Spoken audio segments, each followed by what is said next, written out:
Sebelum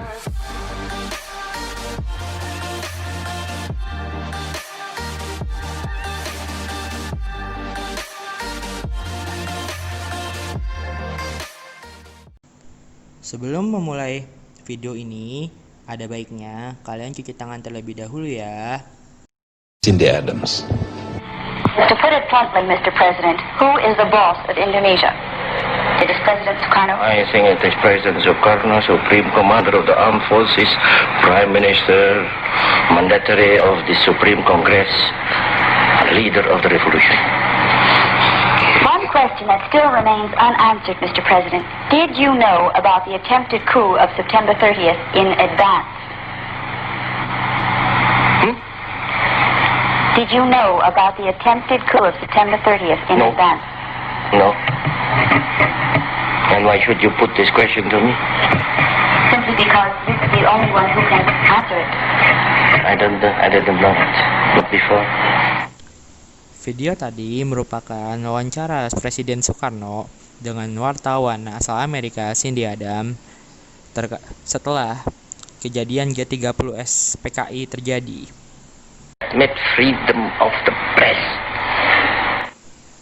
Era demokrasi terpimpin di bawah Presiden Soekarno mendapat tamparan yang keras ketika terjadinya peristiwa tanggal 30 September 1965 yang disinyalir didalangi oleh Partai Komunis Indonesia.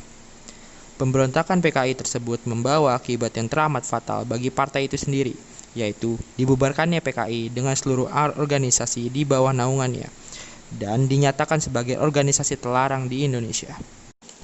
Unjuk rasa pun dilakukan oleh para mahasiswa untuk mengkritik kebijakan Presiden Soekarno dan pemerintahan Orde Lama yang mereka anggap gagal. Protes pun mengalir lewat gerakan mahasiswa yang tercatat dalam sejarah sebagai 3 tuntutan rakyat atau Tritura.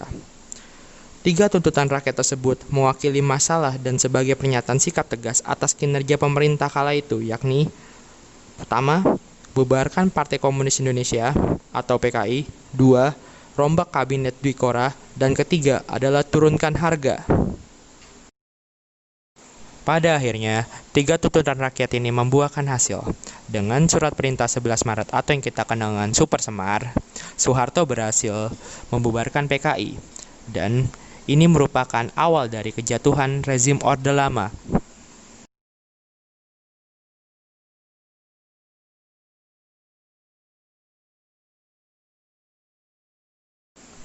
Secara pasti, sedikit demi sedikit, kekuasaan Presiden Soekarno pun berkurang, bahkan lengser dari jabatannya sebagai presiden.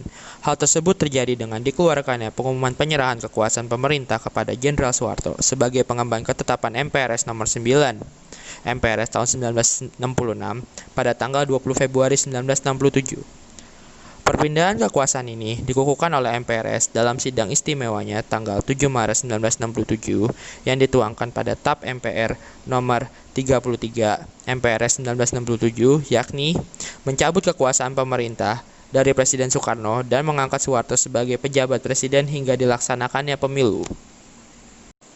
Era baru pun dimulai, dari Orde Lama menuju Orde Baru, ketika Jenderal Soeharto dipilih menjadi Presiden Republik Indonesia.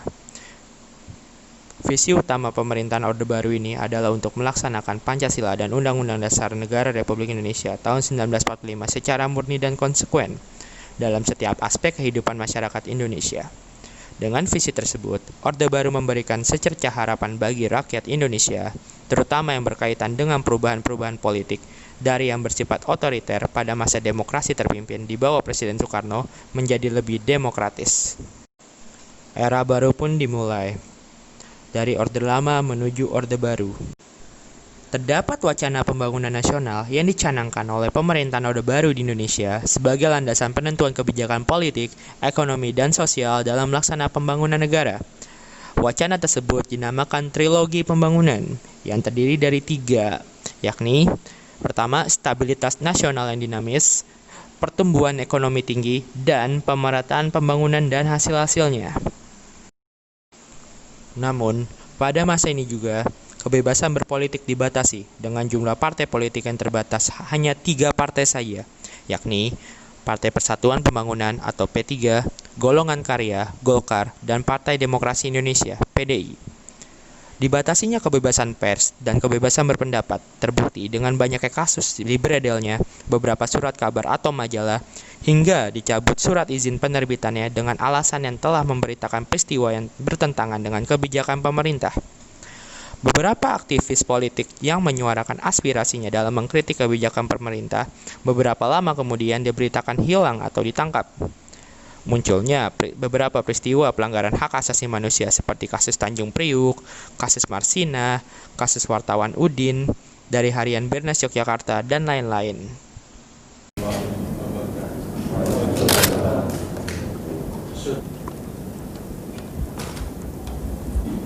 Yang ada di dalamnya, saya memutuskan untuk menyatakan berhenti dari jabatan saya sebagai Presiden Republik Indonesia terhitung sejak saya bacakan pernyataan ini pada hari ini, Kamis 21 Mei 1998.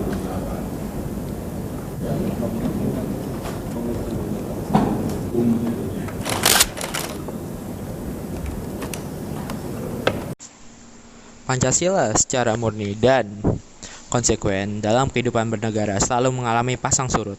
Dalam pemerintahan Orde Baru juga terdapat kelebihan dan kelemahannya terhadap penerapan Pancasila maupun Undang-Undang Dasar Negara Republik Indonesia tahun 1945. Demikian untuk pertemuan hari ini. Apabila kalian memiliki pertanyaan, silakan tanyakan pada guru kalian. Have a nice day.